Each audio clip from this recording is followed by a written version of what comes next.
thought does strike him, he tends to put it into action. He executes it, and that's what's successful in our organization, and I hope it will be successful in many organizations that go about it. I always say Punjabis do not, I have a minimum number of megabytes or whatever in my brain. I think it's full. Anytime something new has to get in, you have to move something out. So learn not to rent out space in your head, because you need all the space you need for developing your own organization, and don't give it out to a whole lot of people and try and solve problems for too many people. Stick to your own company and see how fast you can move it. So what I'm going to do now is tell you what you have to learn to unlearn as you go along. The problem is never how to get new innovative thoughts into one mind, how to get old ones out so you can let new ones in. And this is the beginning of setting up what I call a clear vision. A clear mission in the organization is very, very important. So what you need to do is, what do we tend to do? You have to unlearn that a mission statement has to be full of philosophical niceties. How many mission statements have you seen of companies which talk about, with different words, I have to look after the shareholder, I have to look after the consumer, I have to make profits, I have to have the best quality, I must be a responsible corporate citizen. And if you take away the name of the company, you can attach any company to that mission statement and it belongs to everybody. So the first thing you need to do is, can you come up with a mission or a vision statement for your company which belongs to you? And any other name of a company does not fit into that situation. We sat back 5 or 6 years ago and we said, can we sit down and write a mission that a loader in my factory, right up to me, understand it in the same way and there is no confusion in anybody's mind.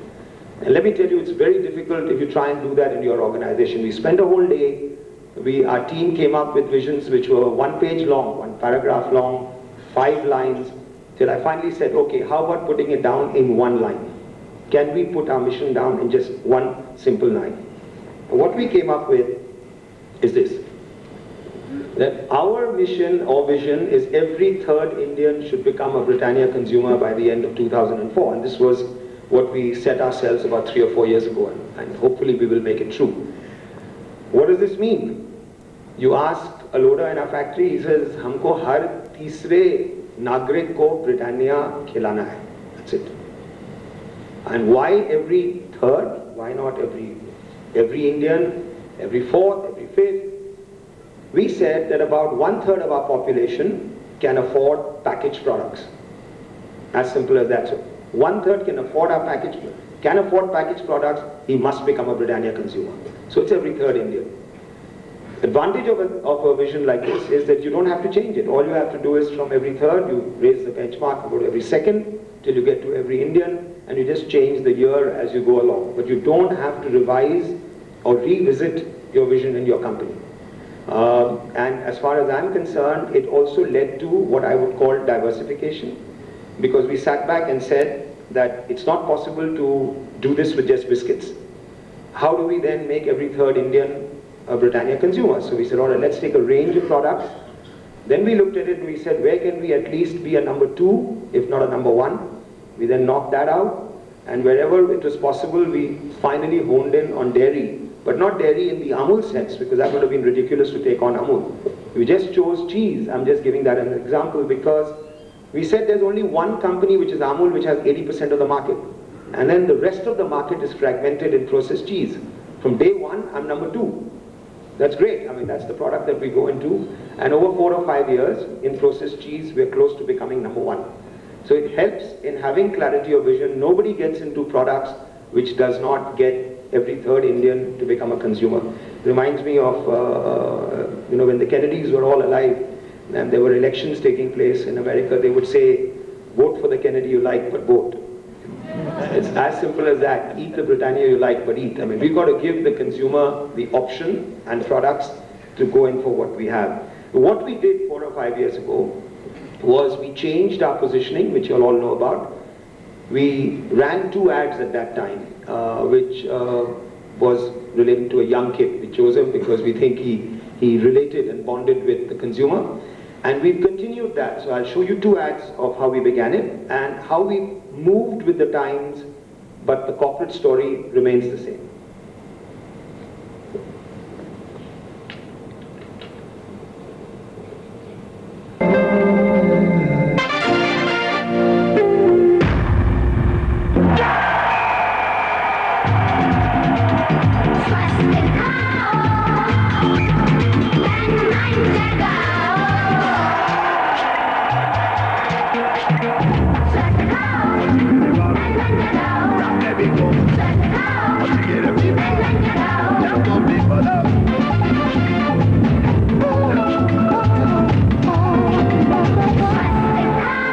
सपना सच कर दिखाओ Britannia के संग।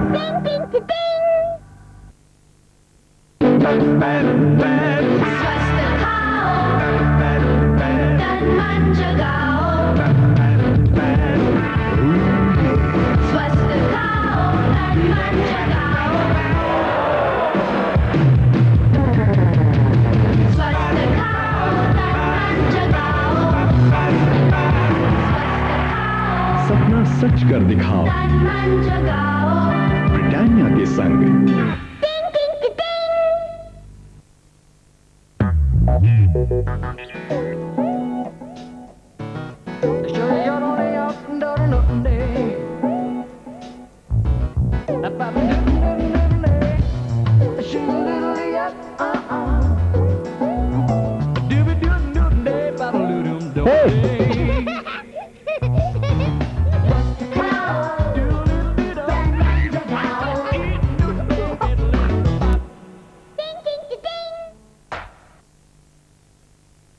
Sastakao, Tamanjagao. Sastakao, Tamanjagao. Sastakao. Finished? No, Sastakao, Tamanjagao. It's miles ahead of us in what they are telling their people to do. And I'm not going to read it out to you. You just please read this. It is one of the most phenomenal mission statements that I've ever come across. It's from FedEx. It's the courier service company, and they are telling their people what they have to do in their company.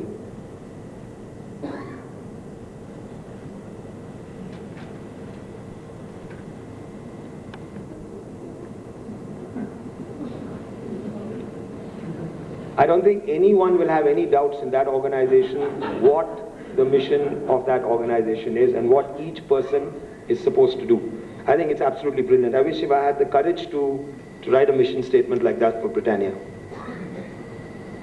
What do we need to unlearn now? That the economy is depressed. It is getting so boring to hear this, it's not funny. The economy is, I don't think that's depressed. I think it's the manufacturers who are depressed. I think it's the people in advertising that are depressed. I think it's we who are depressed. Depression for me is an economy where the consumer wants to buy your product and doesn't have the money. Now that's real depression.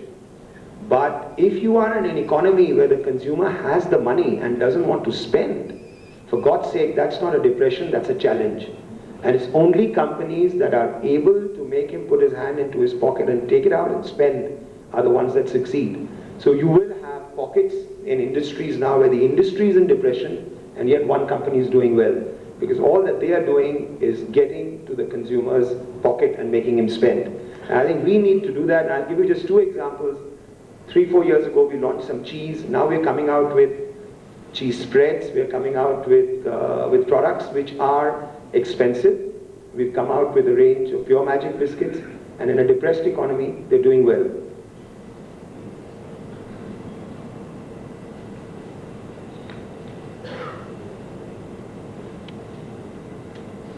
When is a glass of milk like a flower?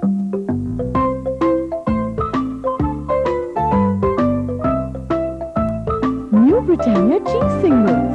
There's a whole glass of cow's milk in every slice and a whole lot of fun. New Britannia cheese singles.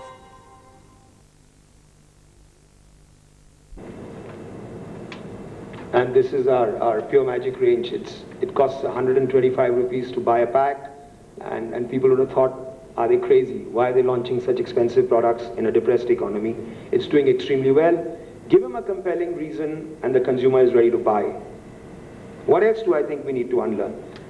That large organizations can do everything efficiently. It's always, I got to do it. The time has come where you have to start outsourcing, whether you're outsourcing your salary disbursement, we are outsourcing our product manufacturing. You try and keep products in your system that you're efficient at. And do not assume that because you've been in biscuits for 80 years, you know how to make it best. There are people who know how to make it better than you at a lower cost. Use them. They're available. This is the era where you really have to step out and go in that direction. You have to unlearn that you define your target based on players. We tend to do this, Okay, what is the market? This is the market today. What do you want to get out of it? 5%, 10%. What's the growth you're looking at? X%. That is the first thing you unlearn, because I'm saying that the market is seamless in India. You've got 350 million. If you've got to 50, you've got another 300 million people to go to. And therefore, do not get into an area where you start defining the market based on what's presented to you.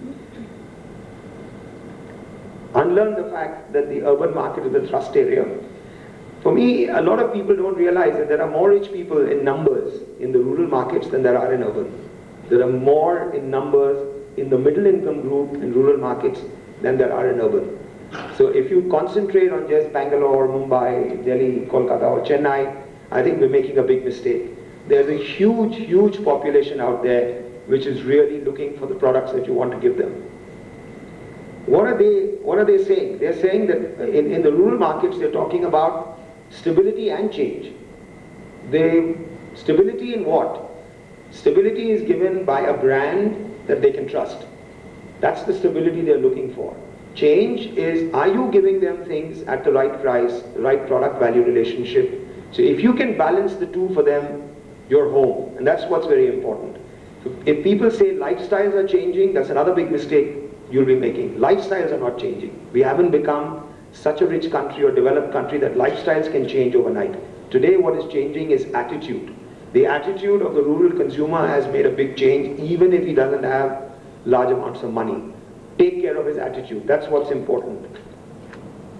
There is a parallel economy that's growing. And I don't want to go into these details. If you take a look at it, you will know what's happening out there. So the only thing that's limiting us is we ourselves. How do you want to define the market? And that's what's important. Let me give you examples where if you spoke to a Britannia person 10 years ago, or if you spoke to a Levers person 15 years ago and asked them to define the detergent market, they would have said, we have 80%. This is the market, we have 80%. And along comes Nirma and said, excuse me, the market is not 100, it's 500. And therefore, you don't have 80%, you have only 20% now. What are you going to do about it? And Levers was nimble, it was fast, they reacted, they got wheel, they got Rin, they got everything organized in their lives to take Nirma on. But they didn't see that the market was as big as it was till Nirma came along. We also defined the biscuit market as what we had, till Parle's came along and told us, excuse me, there's a huge glucose market waiting to be taken. And we took a long time in realizing that, and we moved a lot later. Biscuits, again, we tend to take products as just what our technical people tell us. Biscuits are not a snack product. In the rural markets, it's a meal. It's a food. Are we looking at it as a food for the poor? Position it like that. Give it to him at a price where if he finishes a pack of biscuits, he's got nutrition. Innovation is restricted to product and process. Business innovation is what we need. What is the business model you're following? We in Britannia are following the high volume, low margin game. If you stick to your low volume, high margin game, which is the traditional MNC business model, I think if you're in the food business in India, you're in big trouble. You will be wiped out of the market and you could call yourself a boutique food company after that and not something which is FMCG. So you need to take a look at this. For Levers, I think the detergent market with Wheel and Nirma went from maybe 50 million to 400 million, just with the entry of one manufacturer. So the rural market is there for the taking. So what did we do? Late, but we came out with Tiger. And we've now given Tiger at a 1 rupee pack, a 2 rupee pack, a 3 rupee pack, a 4 rupee pack. you are able to buy 4 biscuits for 1 rupee. Why did we do that? It's a question of that if a rural consumer can afford a rupee once a week, make sure that your brand is what he gets introduced to in packaged products and it's not something else. You have to get down to what he can afford and make it available for him. To make that available, I come back to don't try and make everything yourself at a high cost. You have to combine small scale operations with world scale capabilities. You have the technology, the know-how, they have the capacity to keep the costs low. Marry them together and you can produce a 1 rupee pack. This is what I've said, and we're now planning to reach 350 million as far as we are concerned. 2 products that I think, you may not think it's great advertising. One is on Tiger, where we drove home the point that you can now get biscuits for 1 rupee. And there's another product which I think has done a phenomenal job in a market which is really dominated by MNCs and everyone else.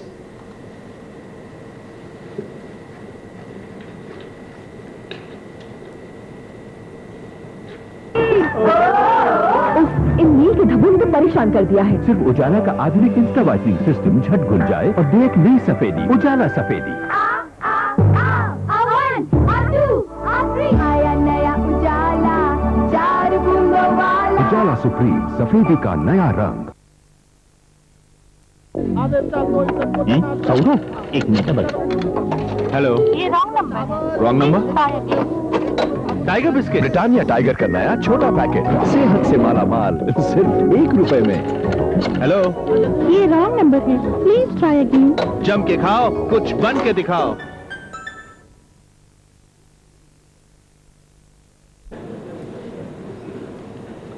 Unlearn that the relationship with the consumer is a marriage for life. Those days are over. You have to learn now how to romance the consumer. Who better? I mean, I sat back and said, how do I explain this in simple terms? And I couldn't think of anybody else who does this better than this gentleman many centuries ago when he wrote this. If you, for a moment, look at what Vatsyayana was saying and do not relate to sex for a moment, which is what he's known for. Just take his sayings and see if you can apply it to what you need to do with your consumer, and you'll find that the similarities and the manner in which you can use him is phenomenal. What does he say? He says, for he who knows how to make himself beloved to a woman, as well as to increase their honor and create confidence in them, becomes an object of their love. And that's what you have to do for your brand and for your product. And you just have to know how to romance him and how to get him going on this. So what do you need to do for romancing the consumer? All great advertising, according to me, captures a share of the heart first. I mean, I'm not getting into what Kiran's biotechnology products might be relating to. You have to capture the mind first, but in the area that I operate in, the heart has to be got hold of and never released. And therefore, you've got to give the consumer that extra something special. And I'm just taking 2 ads. One is of ICICI and one is of Bajaj, who I think are doing this where they are keeping Indian traditions alive and yet showing the modern aspects of their organization.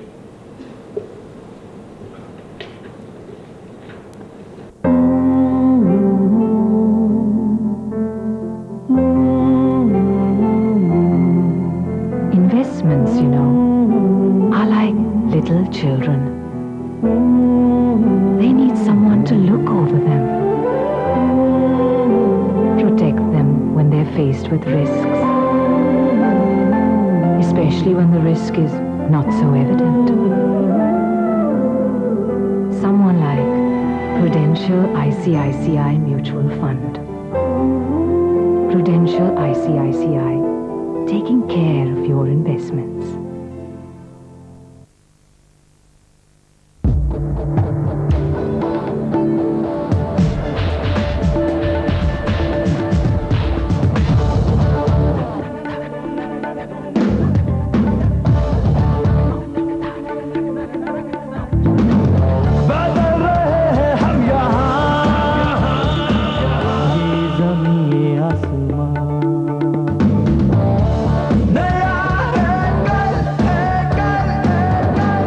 हमारा कल नया है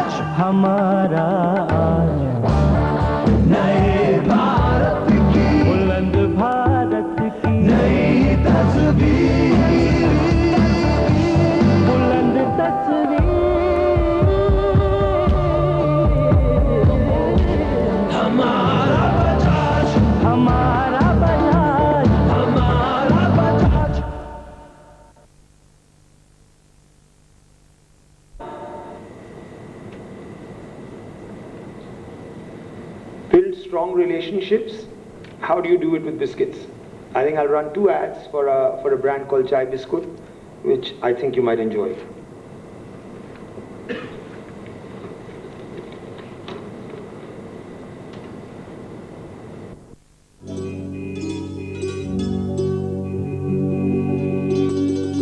आजा पिया तो है प्यार दूं ओ गोरी भैया तो पे वार दूं किस लिए तू इतना उदास चलो चाय बिस्किट हो जाए।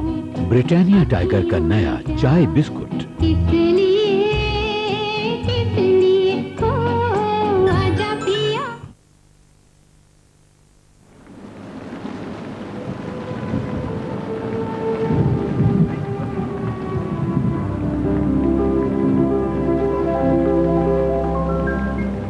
न तुम हम जाने न हम तुम चलो चाय बिस्कुट हो जाए।